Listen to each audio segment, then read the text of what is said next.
Today, we're talking about Pragmata. Reviewers are saying it's so good it could become Capcom's next big franchise, but is it a day one buy? Plus, hackers leaked GTA Online's revenue, and the numbers are wild. Is Rockstar making too much money to let this game go? And Starfield's PS5 launch has been super rock, but is it really unplayable? Stick around for all that and more. Welcome, friends, to Good Playing With You, your weekly gaming news roundup. I'm Dan Whitehill, and as always, I'm joined by my multiplayer madman, Matt Lord. Hey, how's it going? And this week, we've got gamer extraordinaire, Nate Garrett. Hey, how's it going? Hey, Nate, welcome to the show. We really appreciate you taking the time to join us. No problem. Thanks for having me. Of course. For anyone who might not know you yet, though, why don't you tell us a little bit about yourself? Oh, well, I play too much Path of Exile, for starters. And just in general, like, you play too? I've dabbled. Oh yeah, great game. 4,500 hours and counting. Not quite there, but yeah, the man. So beyond that, I just passionately follow the industry and all types of industry news and just geek out about the business of it and enjoy talking about it with strangers on the internet. So, well, then you are in the right place, my friend, because that's what we love to do every week. So you're in a good company. Absolutely. That's for sure. All right. Well, we've got a packed show today. Before we dive in, we're only 80 subscribers away from our latest goal. So if you're watching on YouTube, please be sure to hit that like and subscribe. It really helps us out. With that out of the way, let's jump into the headlines of the week. First up, let's talk Pragmata. It's out now, and the big headline is that Capcom seems to have another hit on its hands. It's currently sitting at 85 on Metacritic for PS5, Xbox, PC, and Switch 2. For anyone who hasn't followed closely, Pragmata is the third-person sci-fi action game set in a collapsing moon base, where an astronaut named Hugh teams up with a childlike android named Diana. And the big hook is that the combat mixes shooting and real-time hacking at the same time, which is why so many reviewers are calling it fresh even after all of the delays. Here's how the reviews are breaking down. First, the good. This comes from GameSpot. They give it a 9 out of 10 and called it an excellent shooter with a hacking twist that introduces strategic depth and variety, all in service of a heartfelt story. The mid comes from IGN, which gave it an 8 out of 10 and said it's punchy shooting action with a creative hacking puzzle gameplay mechanic that makes combat the true highlight of Pragmata. The story may seem like an afterthought. And the harshest take that I could find, which really isn't that harsh, was RPG Site. They said the core baseline narrative can be fairly predictable. And that was pretty much it. That was the harshest thing. So reviewers really seem to be enjoying this game. That seems to be the consensus, that Pragmata is wild, stylish, and mechanically clever. Another strong reminder that Capcom is really on an absurd roll right now with their games, even if the story isn't blowing everyone away. So, gentlemen, does this sound like a day one game for you? Are you interested at all, but waiting to see how it plays, or maybe watch some streamers? Nate, how are you feeling about this one? Well, I can't remember the last time that I pre-ordered a game, but I pre-ordered this one yesterday. So, ooh, high praise. Yeah, the first line I saw of a review, it's a dad game for dads that like their kids. Okay. And I was just like, oh, that's that's all I need. I mean, sci-fi third-person action game already had me interested, but like some type of engaging father-child dynamic definitely hooks me as a pretty recent dad. So nice. And when do you plan to dig in on this thing? Oh, tomorrow. Nice. Yep. Right after work. Good. Agreed. Lord, you're also a dad. What are your thoughts on this one? You actually picked this one out last year. We watched a summer showcase with Xbox, and you were all hyped on this one. Then you cooled on it for a little bit. Where did you land? Yeah, I had the same sort of situation where we saw it in every showcase under the sun and we got kind of battered over the head with it. And that always makes me, take a pause. If any listener out there remembers, I was a little bit the same way with Resident Evil 9. We were getting battered over the head with that one as well. So, and hey, Resident Evil 9, people adore that game, and it sounds like the reviewers are totally in on Pragmata as well. And I hadn't heard that headline about the dads. That's like really heartfelt and sweet. I love that. Yeah, right. Being a dad of a little girl. It's And there's just just that's been too awesome. many sad dad games, you know? Agreed. Can we Agreed. There get really one has been. where the dad doesn't start off hating the kid, you know? Yeah. Yeah, no, I think that's really sweet, and I'm huge Death Stranding fan, so, having, little toddlers or babies strapped to you in a game, is totally right up my alley. I think this is something. Again, I would love to get this physical copy of this game, but, like, unless you pre-order, there's, like, I guess, no shot of that happening anymore since digital is the king. But yeah, no, really cool. I love hearing that it's getting good praise, and geez, this Capcom roll, like, when are they gonna cool off? That is, like, real they are on a heater, so Yeah, they good can't for make them. bad games. And it's Seriously. awesome to hear because they're making single player games, which is kind of rare these Yes. days. So it definitely has me interested, and I don't want to be the naysayer here, but I'm not a dad, and I do like gratuitous violence and gore, and I just don't see a lot of that in that game. So it's making my taste might run a little more immature than you worldly fellows, and I'm not afraid to admit it. I think this looks to me like it could be a companion game, so I need to see how the little girl Diana is played. If she getting in the way, or is she almost like a turret? Like, what is she? What can she do? What are her powers? Or is she going to be like? Is it the whole game an escort mission? That's what has me a little bit concerned. But hearing that this thing could be a whole new franchise for Capcom, I mean, I don't know that there's much higher praise than that. So my curiosity is definitely peaked. I think we're gonna have Yeah. to wait and Hmm. see gameplay though. I'm gonna have to watch streamers or something like that for Well, sure. they do have the demo out, and I've been meaning to download the demo for, like, however many months it's been out, and I just keep on, again, I think it goes back to getting battered over the head with it. I was just like, "Oh, it'll just," and then all of a sudden it released. Like, I can't believe we're already here on release day. So, but again, it's a game that I think I could see myself picking it up, especially, like, all the robot sci-fis. You can't go wrong with a sci-fi game, especially single player. So no, this could be something I get my hands on. Well, definitely keep me posted. And Nate, I know that you're only hanging out with us now, but I keep in touch. I definitely want to hear your take on it, and I can Agreed. always relay it to Oh, the absolutely. listeners because it does look good, and I want to like it. All right, moving on. Let's talk about some GTA Online because this story is a little bit crazy, and I want to hear your guys' take on it. But essentially, I think it does explain why we haven't gotten GTA 6. Like it took like 9 years or something like that. So essentially, a new leak tied to the recent Rockstar breach gives us a pretty wild look at just how much GTA Online is still making. Rockstar confirmed the hack happened through a third party provider and said the stolen info was limited and had no impact on players or operations. The group behind it, Shiny Hunters, is a cybercrime and extortion group that has been linked to other major company breaches. The leaked numbers, though, are really insane. According to highlighted data after the breach, GTA Online is allegedly averaging about $1.3 million a day, or roughly $9.6 million a week, which annualizes to about $498.8 million. So, like roughly $500 million a year. Red Dead Online, by comparison, those numbers were in there as well, and it's reportedly averaging about $500,000 per week, or roughly 26 million per year. So GTA Online isn't just doing better, it's making around 19 times more money than Red Dead, which also kind of explains why they never really invested on Red Dead Online when they've got this juggernaut here. The platform split is also kind of revealing. One leaked snapshot showed that GTA Online was making about 5.5 million a week on PlayStation and 2.8 million on Xbox, and only $264,000 a week on PC. The leak also suggested only about 4% of players are actually spending money in this thing. So they must have some serious whales on there, is all I'm saying, or some serious numbers, or both. So yeah, when you look at those numbers, it becomes pretty obvious why Rockstar kept feeding GTA Online, largely abandoned Red Dead Online, and is launching GTA 6 on consoles first before PC. So, gentlemen, does this make you more excited for GTA 6 Online, or more worried that Rockstar is going to chase the money even harder this next time? Nate, what's your take on this? A little bit of both, actually. I am slightly worried that Rockstar is going to try to milk this for all it's worth.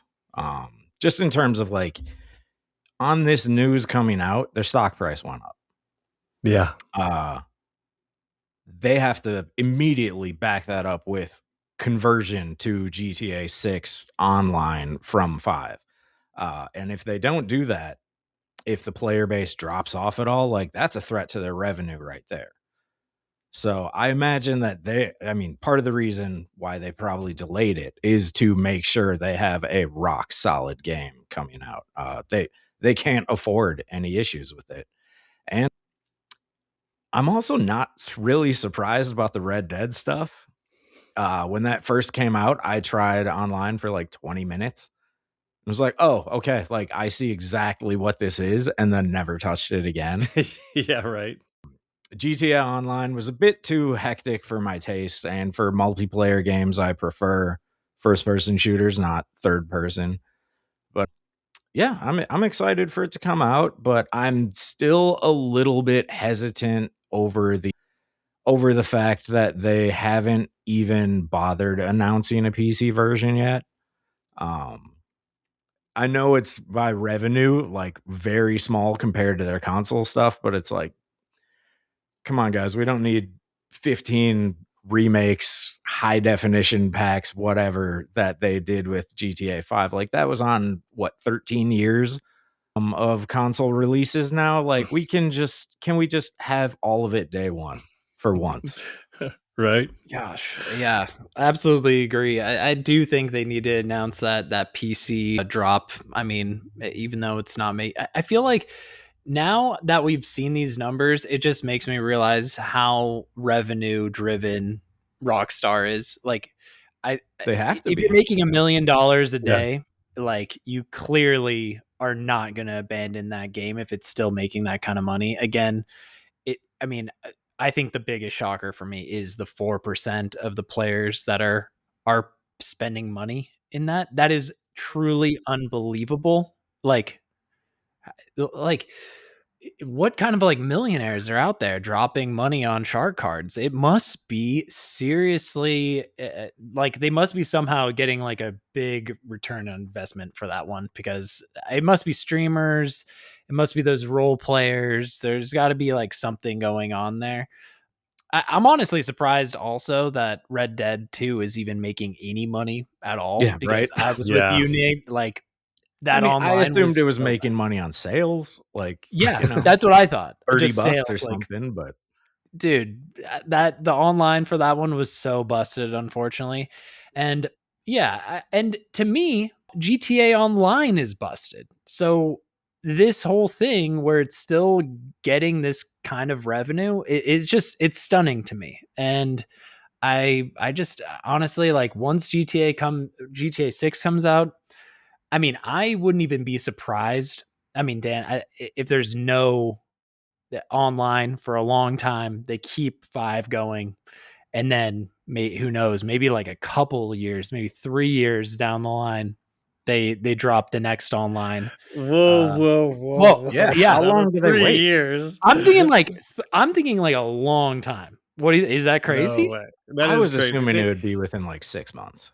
Yeah, I agree. I think Nate's spot on. Like, they're not Uh, going to want to lose the momentum. If you don't launch near your main base game, you are going to lose players, because what happens here, the player journey is essentially they dive into this, single player experience. They have a great time. They want more of that experience, and they think they're going to get it online, and then that's where they go, and then they try and recreate that experience by spending money and hanging out with their friends, and it ultimately is a different experience, but you've got to complete that player journey. So I think it's critical for GTA 6 Online's success to launch right after their main game. Of course, none of them have launched. I mean, they didn't launch day and date. It was a few weeks apart, but I agree with Nate that they're going to be super careful about this one.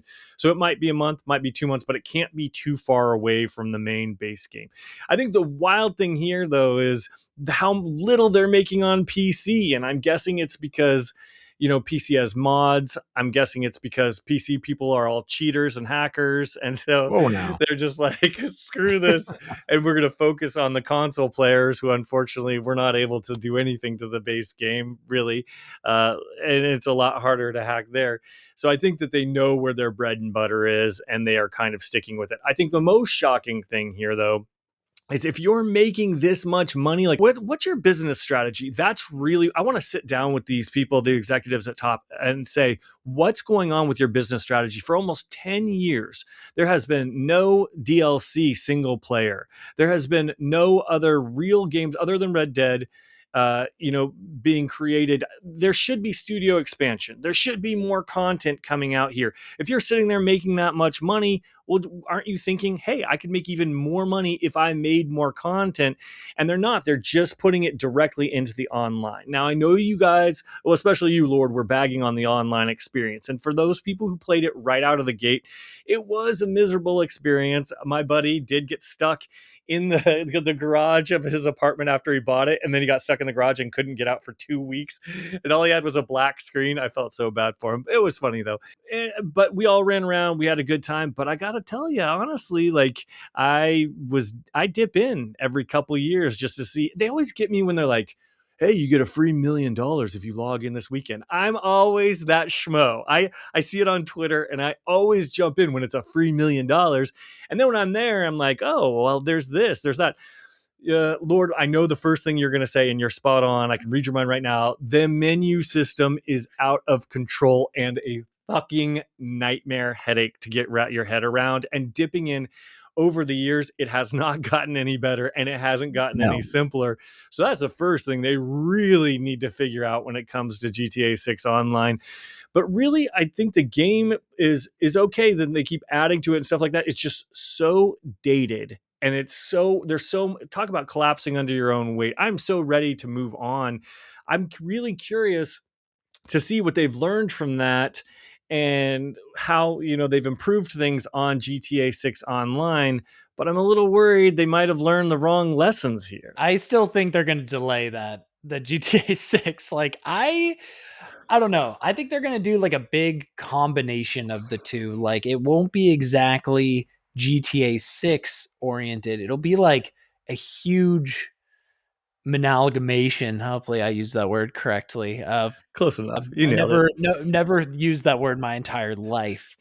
Between the two, and I think they'll just have like a brand new, maybe it's like an offset of the game, because clearly I think probably what they're going to invest in is just like, okay, we have GTA 6 single player that's going to be on its own. Now we'll have like the GTA Online world, and we'll just continue updating that forever, and it won't be tied to any single game.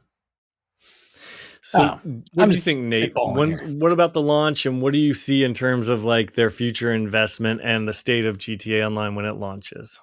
Well, first of all, with future investment, table tennis 2, please. Like, yeah, can we finally like Bully 2, anything, just give me something different. I don't just want one game from a studio. Yes, especially one of that size, making that much money. Like, I know this is probably going to be, with development costs and marketing and advertising and everything, probably going to be $1 billion game. Oh yeah, but they're making $500 million a year, 13 years after this game came out. Like, where's the rest of that money going? Like, it can't just be filling someone's pockets. They have to be working on something else. Or at least I hope. I would hope so. Yeah, I'd be disappointed if they weren't. Yeah. No, it has me a little bit concerned though, because not only do they take forever to make shit, and they're very meticulous about the way they make it, but they might have actually learned some of the wrong lessons here, and I'm a little bit concerned. So I've got a little story here that I just want to like horrify you with and get your thoughts. So separate from the leak from GTA Online, there's growing buzz that it could lean much harder into user-generated content. The basic concern is pretty simple, that it may be smart business for Rockstar, but it's not necessarily what everyone wants from GTA. A lot of people still come to Rockstar for its handcrafted missions, characters, and stories, and not a giant creator platform full of community-made content. And there is some real smoke here. Digiday reported last year that Rockstar had been in talks with Roblox, Fortnite, and GTA creators about building custom experiences inside GTA 6. The Verge and Polygon both picked up that reporting at the time. And more recently, PC Gamer highlighted claims from Hip Hop Gamer that GTA 6's UGC system could even, quote, produce millionaires. Rockstar still hasn't confirmed any of that, but they could be going of more of a marketplace route due to games like Roblox and Fortnite making millions there. So, gentlemen, if GTA 6 Online becomes more of a creator platform, does that sound exciting to you, or does that kind of miss the point of why people love Rockstar and the games in the first place? Nate, what are your thoughts? I think there's a whole generation of kids that are growing up on like the game as the platform, and this is targeted precisely to them. There is a creator marketplace, a mod marketplace, and Rockstar is looking at that and wanting to get their cut too. Correct me if I'm wrong, but they at one point bought a was it some group that was making like a role playing server or something Yeah, like that they for this did. game? So like they're probably tying that into it. Like the RP community of GTA Online is, I mean, they're all nuts, but it's very entertaining stuff where people just go there and they're like, I'm a cop and I just enforce traffic laws and that's my entire stream, you know? Like there's something out there for everyone, and I think they're just trying to capitalize on that, but also give people the creativity to make the game their own. And if they have it monetized in a way for the creators, not only will it extend the life of the game, but it would encourage more professional and engaging development from the community side. I gotta be honest. I hate creator content. I need that handcrafted. I need You handcrafted. need the Call me a bespoke. boomer.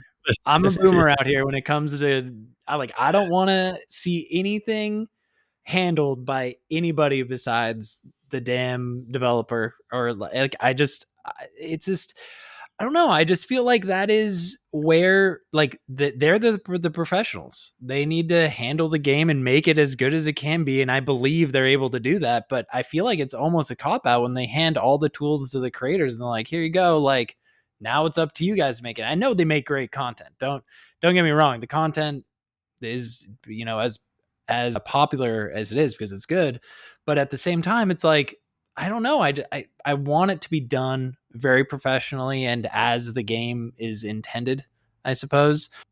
So this doesn't really excite me that much, unfortunately. So, and I hope they kind of don't lean into that as much as I feel like it's likely. So they probably will, unfortunately. Yeah.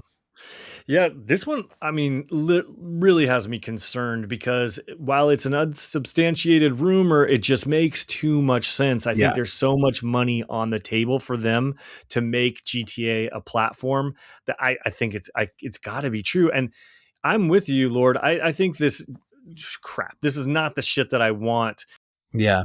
But I do see your point, Nate, about like kids being used to it, and a lot of revenue here, and maybe that does interest some people. And then my mind goes to the next step of like, okay, if these people who are creators on this platform can potentially become billionaires, like Hip Hop Gamer was saying, I'm not denying it, but I'm then asking, where's the money coming from?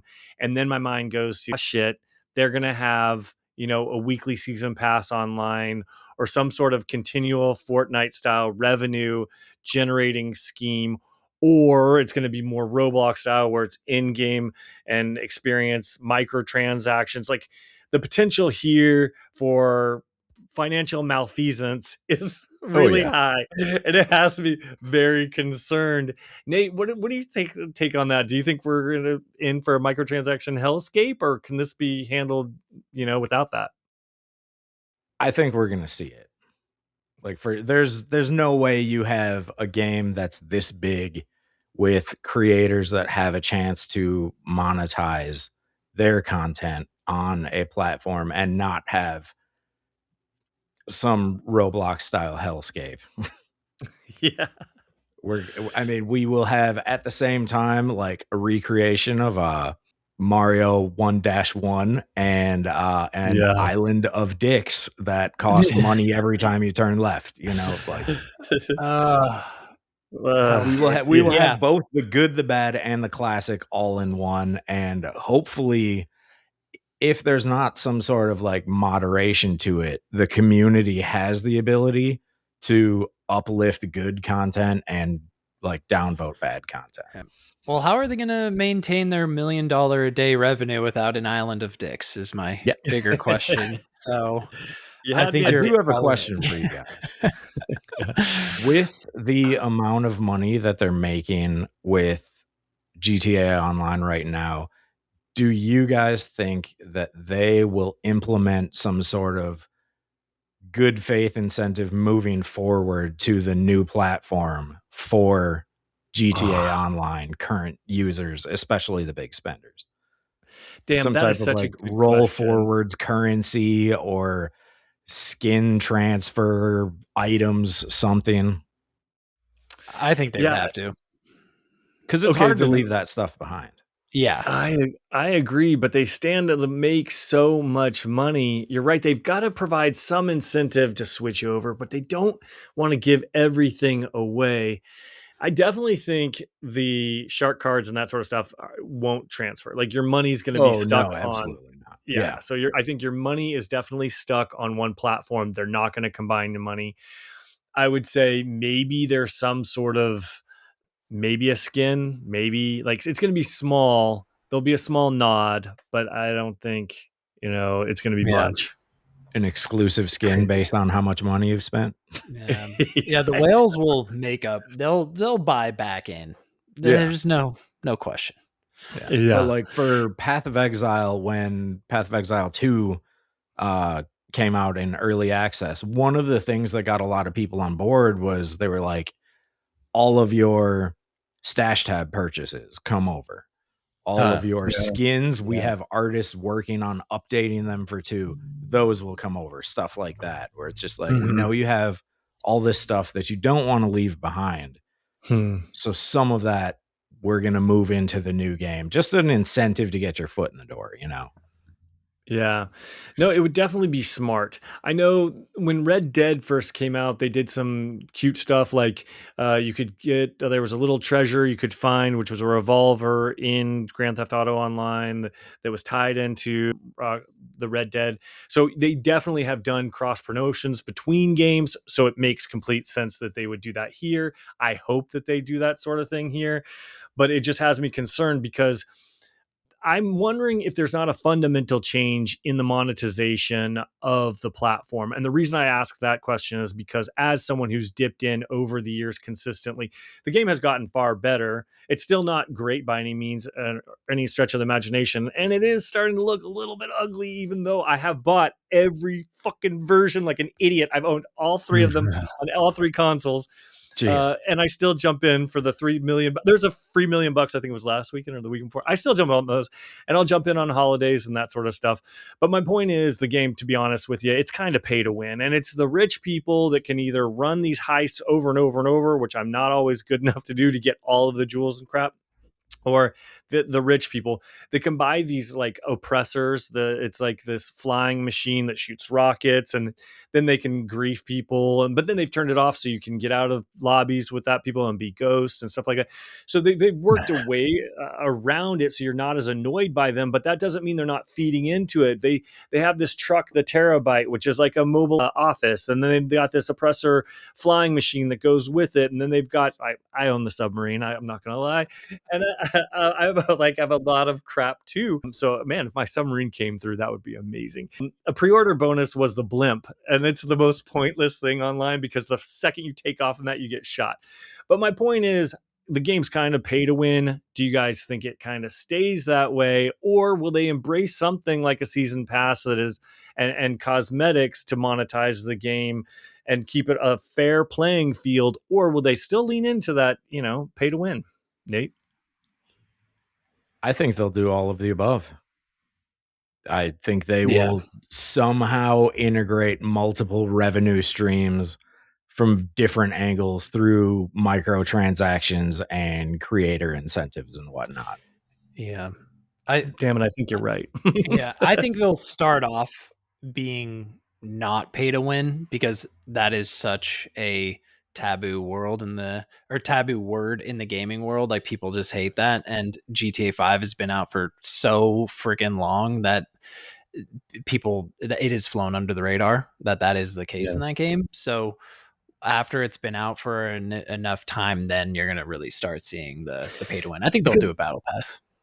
Yeah. But the fact that you can bring your custom cars into races, it's like, man, I know my car's not as fast as that asshole's over there. Like, I know I'm not going to win, like, so it's so fucking pay to win now that I think about it, especially by today's standards. And I unfortunately think you guys are right. I think they're going to keep that. And if they do anything that's shady as hell online, man, it would be awesome if they enhanced the casino that's already there. Because yes, technically you're gambling a little bit. You get 1,000 free like visitor casino bucks every day if you go to that window. And then they've got like a couple of games on there. But if they blew that out to have a better casino experience online, that would be really, really cool. Agreed. So something so problematic about in-game casinos that just kind of rubs me the wrong way. Right? Like, I get that it's making them money, but something about it just feels a little bit gross, especially because like I know there are kids playing this game, Oh, for sure. And for sure. It's wrong. I mean, yeah, it just feels a little weird, but scummy.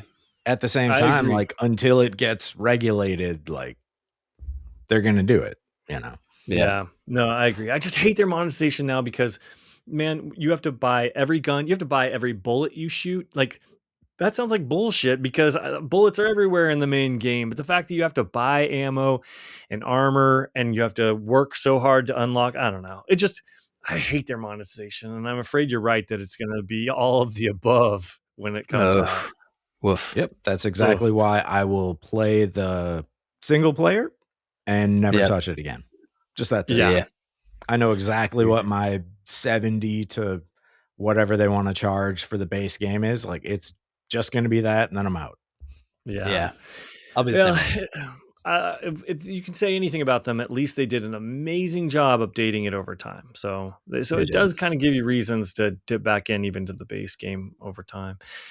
Speaking of games being updated over time, though, Starfield, interesting launch shenanigans over on PlayStation 5. Lord, why don't you tell us all about it? Yeah. So, Starfield PS5 players demand refunds. Reporting widespread bugs and glitches that leave the game unplayable. This is from Eurogamer's Vicky Blake. Players have reported a number of bugs during Starfield's PS5 debut weekend, with many chasing refunds for progression-breaking problems that seem to be making saving and exploration almost impossible. On a subreddit thread entitled "Base PS5 Crashing, Getting Out of Hand, It's Unplayable," with dozens and dozens of comments, one player reported that they'd tried all proposed fixes and saved, uninstall, and reinstall for last, whatever. That's kind of a crazy sentence. Now that the game won't even load, this is beyond ridiculous. While another wrote, "I can't even land on any planets or try to do anything other than sit on my ship or the game will crash." And here's a little tidbit from IGN's Wesley Inpool in regards to sales. Starfield has seen lukewarm sales on PS5, according to one analyst, who's now questioning Microsoft's strategy of releasing its games on PS5 after they've already come out on Xbox and PC. According to Reese Elliott of Alinea Analytics, Starfield has sold 140,000 copies on PS5 as of the week after launch. Yeesh. So, you guys, is it officially time to take Starfield out back behind the barn and put it out of its misery? What do you think, Nate? Well, first of all, I feel like if you guys remember when Skyrim came out on the PS3, it was a hot mess then. At the time, my roommate in college, every time he went into water, his game would lock up. Classic. So he got like 20 minutes into it, and then he was trying to find workarounds to never touch water again. And it's stuff like that where I'm like, you have people that clearly want to play your games going out of their way to try to get it to work. Even with Starfield, they're like disabling autosave to try to get it to work and stuff like that. And it's like, that's not something the players should ever have to do. This should have been caught in QA. Totally. 100%. And it's disappointing that it wasn't, but also at the same time, when it comes to the sales numbers, like, we all know what happened when the game originally launched. Yep. You know, we saw the day one sales, then we saw the reviews, and then no one talked about it again. Yeah. Except for people that were making fun of it. Yeah. What do you think, Dan? Yeah, I think it is interesting. I think Microsoft might be a little tone deaf on this one. Like I think Nate's right. We all know the reception, but they don't seem to. They're, good on them. They were like, hey, let's double down. Not only did they create a PS5 version, but they made this whole free lanes update, which were more flying around the galaxies. And then they announced a second DLC that had never been even talked about previously. And so they think it's great. They're definitely investing more into this and trying to fix it and trying to make those things work, but I just don't think that they're seeing the writing on the wall. Man, I hate to say it, but when you hear about this and you look at those sales and the reception of this game, you got to kind of wonder if Microsoft didn't overpay a little bit for Bethesda and what could be coming next for them. I know everyone's talking about Elder Scrolls 6 because they revealed that way, way, way too early, but I still think that's so far off, and that's the reason that they're continuing to work on this game. But those sales on PlayStation are awful. And it's a disaster. I'm going to just put it out there. Like, that is a disaster for sales. That probably doesn't even cover. There's no way it covers the time they spent fixing this thing as well as adapting it for the PlayStation. So they've got to be really disappointed there. And it's got to be kind of informing their whole multi-platform strategy. And I'm wondering if because we know Forza is the only breakout success so far really on PlayStation, which the failure of a lot of their flagship franchises, like Halo didn't do that well. Gears of War didn't do that well. So, and that's really bad, because you know what? You're making more off of these things by holding them back and having exclusives than putting them on your competitor and just making them available and not getting any sales. So therefore, it's more valuable for you to hold these cards closer to your chest so it looks like you have at least some exclusive content. I don't know, gentlemen. I think this one could be a win for the Game Boy, or for the gamers that love Xbox and want exclusives, because I think when they see these numbers, it might change their tune. And I wouldn't be surprised if they announce a new programming and publishing strategy for the next generation due to this. Agreed. And you're selling 140,000 copies and you're getting a glitched out game. Oh, it's not going to be looking up later. No, this is going to be, that will halt sales immediately. Yeah, Sony's allowing refunds. Yeah. And interesting. Yeah. Because like they barely ever do that. The last time was like Cyberpunk. Yeah, that's wild. Jeez, what was that? Mind's Eye? That was the last. Oh, yeah. Yeah. Good point. Good point. So you're in company with launch day Cyberpunk and Mind's Eye. Like, good job, guys. Yikes. Yeah, that's really. And what's interesting is just one more nail to hit on that point where I was making about their change in exclusivity. We saw the exact same thing just happen to Sony, where they're pulling back from PC. They're like, look, we're putting Death Stranding on here. We got the same exact sales. It didn't match the time and investment. We're not going to be putting things on PC. Now, they didn't say this, but we know that their publishing strategy now is to pull back from PC. I think that has to do with a lot of next gen stuff too. But also, the juice isn't worth the squeeze it for any of these companies on these different platforms. And I think that's going to change things going forward. Agreed. Speaking of changes, though, there are definitely changes in the wind for Game Pass. Lots of rumors out there. Lord, why don't you break it down for us? Yeah. So Xbox Game Pass has become too expensive. That's in quotes, says Microsoft's new gaming chief in leaked memo. This is from The Verge's Tom Warren. Xbox's new Xbox chief, Asha Sharma, has signaled that Xbox Game Pass pricing is about to change. In an internal memo to Xbox employees obtained by The Verge, Sharma admits that Game Pass has become too expensive for players and that Microsoft needs to do a better value equation. Game Pass is central to gaming value on Xbox. It's also clear that the current model isn't the final one, says Sharma. Short term, Game Pass has become too expensive for players, so we need a better value equation. Long term, we will evolve Game Pass into a more flexible system, which will take time to test and learn around. So here are some potential Game Pass changes heading our way. No more Call of Duty releases at launch on Game Pass.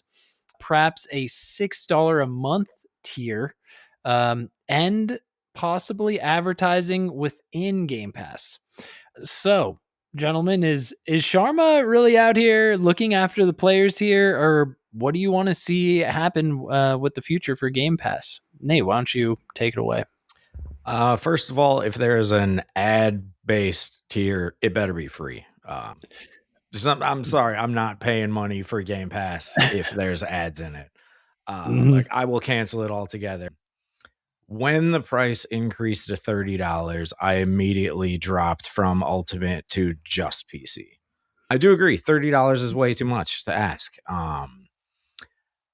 There are enough games on Game Pass where I'm like, I can justify having this, but for what is it, 1650 on PC right now? Like that's fine. I can do that. That's all right. That's Netflix money. That's basically my barometer for any subscription right now. I'm like, if it's more than Netflix, I don't really feel the need to pay for it because Netflix is the bill that I can just ignore.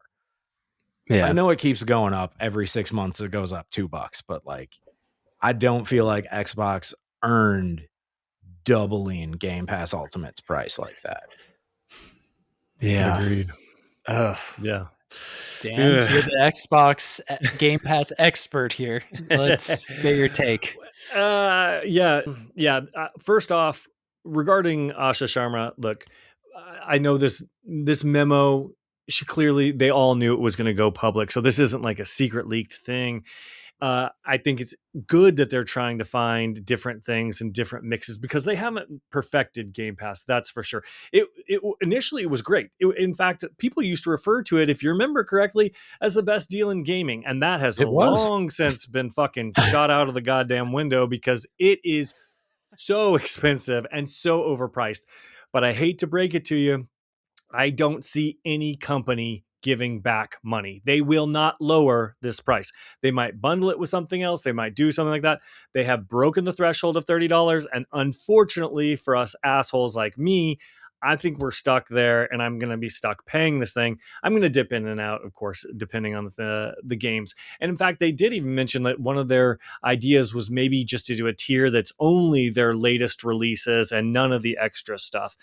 The unfortunate part for me, though, is I've kind of got addicted to those little turd games that they put in there because I'm like, oh, I never would have bought this. Yeah, I never would have bought this, never would have tried this sort of thing. And it opens my mind and my experiences to all of these games.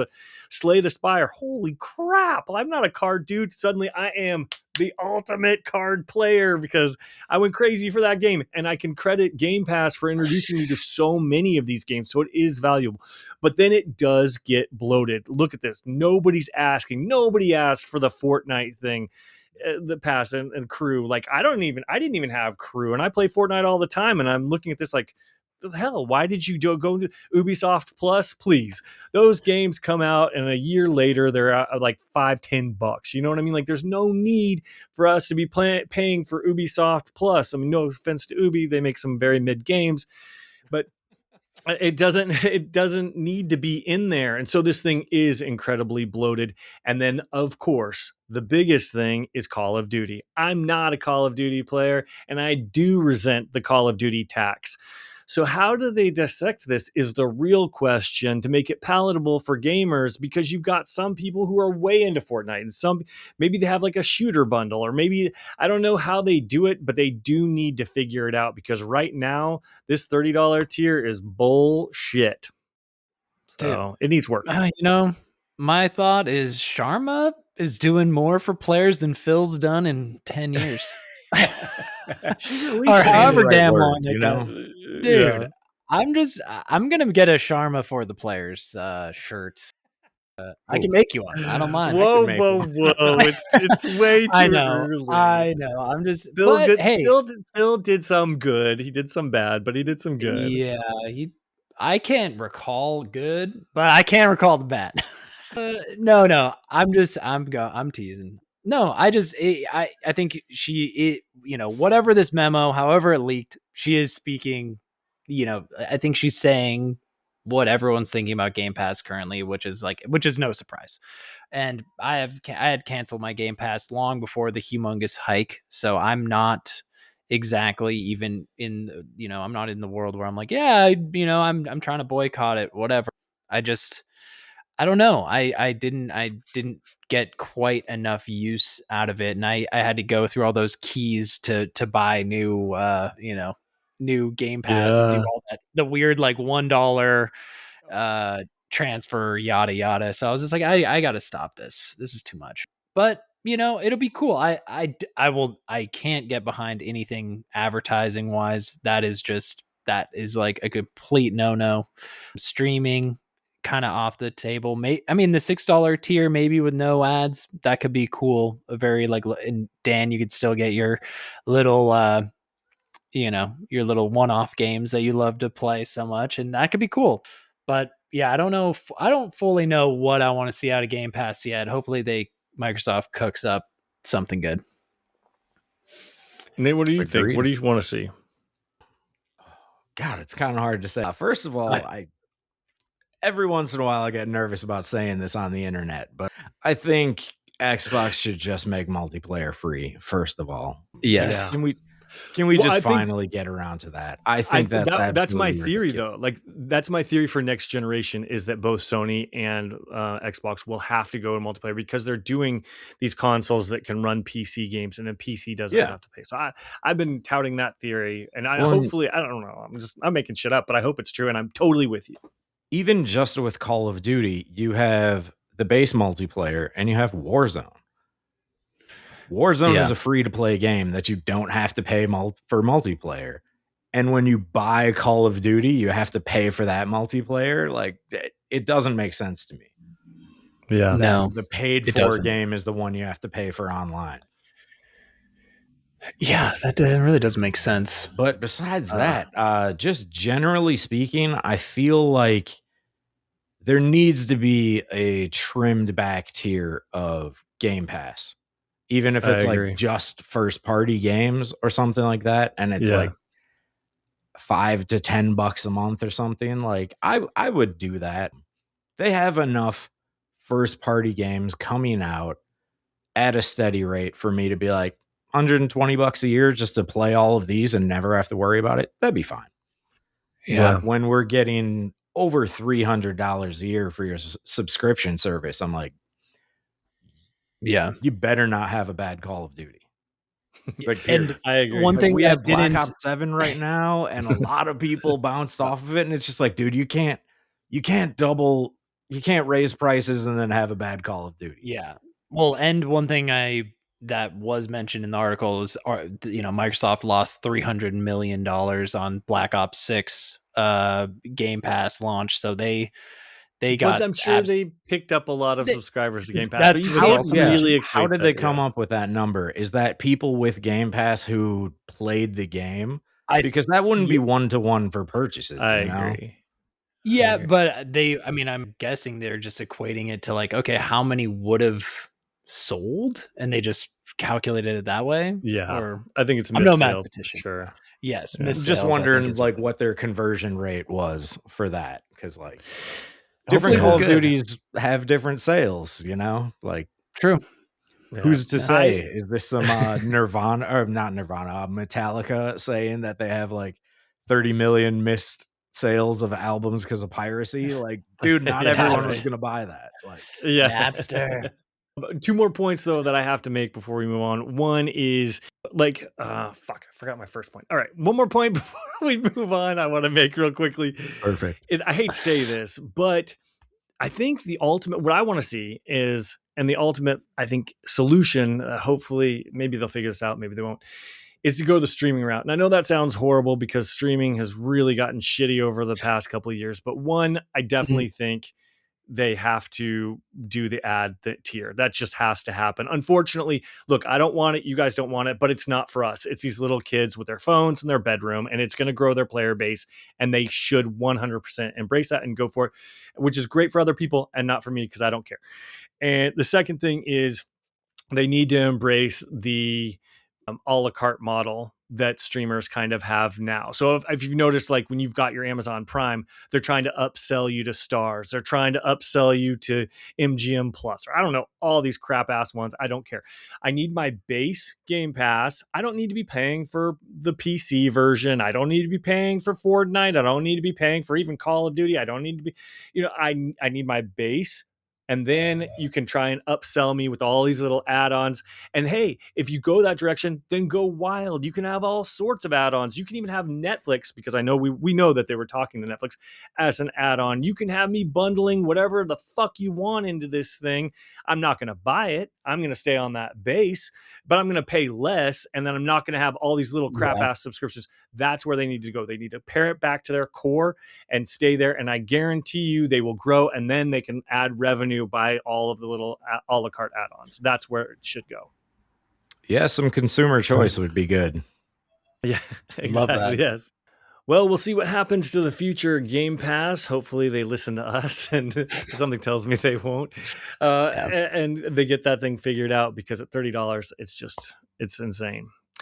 And that pretty much wraps up all the video game stories we've got for this week. Thank you so much for hanging out with us. Nate, before we go, why don't you tell everyone where they can find you and what you've been up to? You can find me on Twitch at whatarewedoing_ and on YouTube at whatarewedoing-gaming. Oh, yeah. Nice. And what kind of content do you put out there, and what have you been up to? They're both brand new channels right now, but I will definitely be putting my Pragmata playthrough on there and live streaming it at the time. Hell yeah. Still have a few things to get set up, some artwork to finalize and whatnot for the channel, but it'll be there. It'll be there shortly. Awesome. Well, I look forward to learning more about Pragmata and following you there, so I appreciate it. Can't wait. All right. Well, on behalf of our guest, Nate, my buddy, Matt Lord, and myself, Dan Whitehill, thank you for listening. Thanks for watching. And as always, good playing with you. Good playing with you. Good playing with you.